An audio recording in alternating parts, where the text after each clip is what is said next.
Hello everyone, সবাই কেমন আছেন? আশা করি ভালো আছেন। শহর দক্ষিণের লাসিমানা বৌরা থানা শুরু। তো এখানে রাস্তা ভেঙে রয়েছে, তো আমরা একটু বসে রইলাম এখানে মন্দিরে কফি হাউসে। তো ভাবলাম এটা একটু উপকার করি, কারণ নিজেরাও মহাসড়কে গাড়ি ঘোড়া চালাই, একটি দুর্ঘটনা সারা জীবন, কারণ এটা আমরা সবাই জানি। তো এই কারণে আমি আর ইনুস ভাই দুজনে মিলে এই জায়গাটা একটা দুইটা দিলাম, ফুটি দিয়ে দিলাম লাল কাপড় বাইন্দা।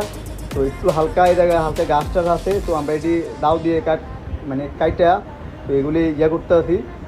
তো এই জায়গাটা গর্ত হয়ে রয়েছে, এই কারণে আমরা এই জায়গায় মাটি পালাইতে আছি, মাটিটাকে পালাইয়া।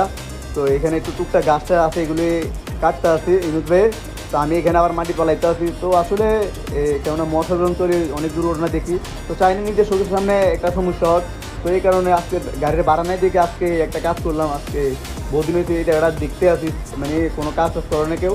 এই কারণে নিজেরা নিজের তো আর ওইরকম টপিক নাই, কারণ নিজের শরীরের উপর যে টুক লাগে ওইরকম করিয়া এই জায়গার কাজটা করতে আছি আমরা। তো আসলে আমাদের ওইরকম কুড়িপতি নেই, আমরা এই জায়গাটা করবো, কেন এটা সরকারে অবশ্যই দেখা দরকার।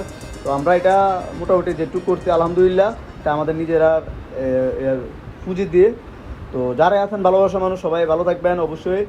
আর আমরা শহর দক্ষিণের আর বৌরার যারাই আছেন ভালোবাসা মানুষ সবাই ভিডিওটা শেয়ার করে দিবেন, কমেন্ট করে দিবেন। আল্লাহ হাফেজ।